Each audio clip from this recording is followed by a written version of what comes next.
Dólar e Ibovespa fecharam a última sexta-feira em queda, em uma sessão marcada pela ampliação do sentimento de cautela global e sinais mais fortes de recessão nos Estados Unidos para os próximos meses. Confira no resumo da semana. O Ibovespa encerrou a sessão com queda de 1,21% aos 125.854 pontos. Na semana, o principal índice do mercado brasileiro acumulou perdas de 1,28%, a terceira seguida de desvalorização. Queda também para o dólar, que perdeu força durante a tarde da última sexta-feira e encerrou a sessão com baixa de 0,44%, negociado a R$ 5,71. No balanço da semana, a moeda norte-americana acumulou ganhos de 0,93%. Dados do mercado de trabalho dos Estados Unidos aumentaram o temor de uma recessão entre os investidores, com a criação de apenas 114 mil empregos em julho, bem abaixo das expectativas. Além disso, a taxa de desemprego no país subiu para 4,3%, o que indica uma desaceleração econômica mais forte. Essa perspectiva negativa pressionou os mercados globais, com perdas generalizadas em Wall Street, na Europa e também na Ásia. A situação foi agravada pela escalada da tensão do Oriente Médio e sinais de dificuldade da China em reverter a desaceleração econômica. Novos dados do setor imobiliário mostraram uma queda significativa nas operações, cenário que aumentou a pressão sobre o governo chinês para implementar medidas mais efetivas.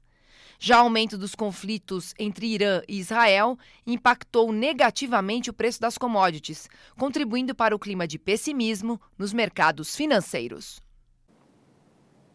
E depois da reunião do Comitê de Política Monetária de julho, na semana passada, os economistas consultados pelo Banco Central voltaram a elevar as projeções para a inflação em 2024.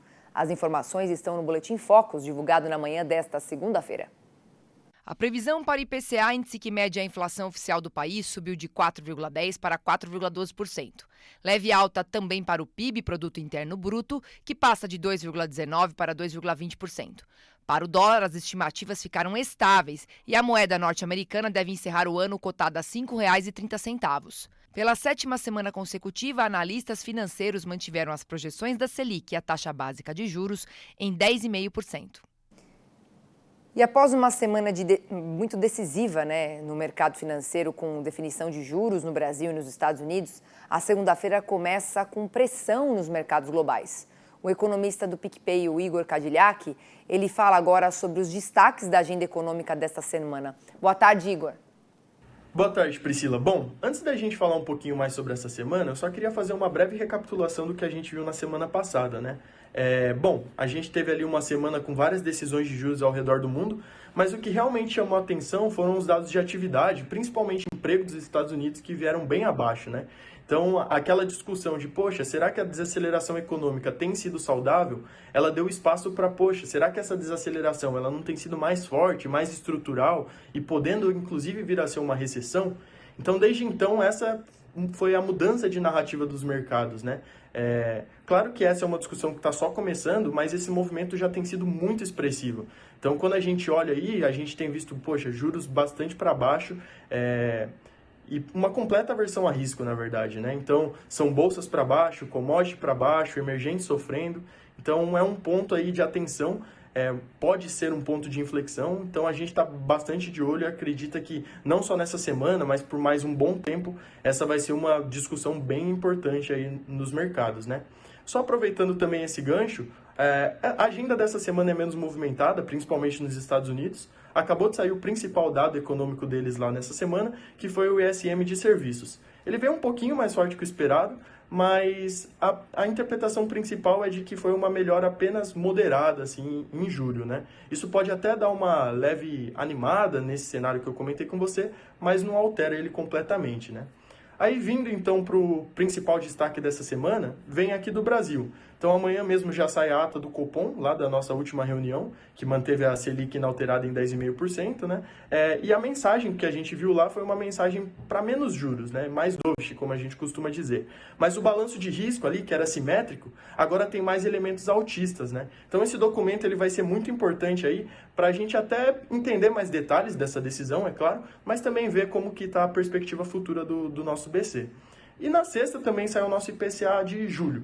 Então a gente projeta aqui uma alta de 0,33, que vai levar o acumulado ali para 4,45. Então flertando com o nosso teto da meta, né?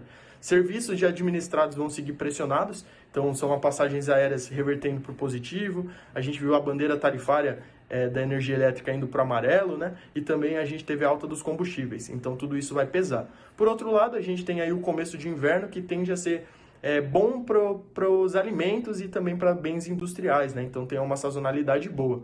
Inclusive, os alimentos devem ter aí uma deflação. E aí também sai dado de inflação na China, na quinta, né?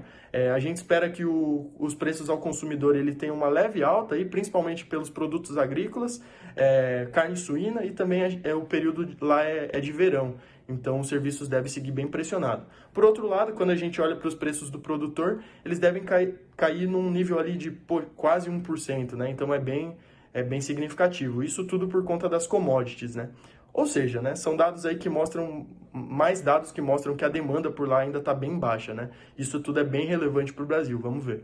E só para terminar, a gente também segue monitorando bastante essas possibilidades, essa maior tensão geopolítica, né? Então, caso também venha acontecer um conflito maior, como que isso impacta a gente. Então, a gente também está olhando bastante isso.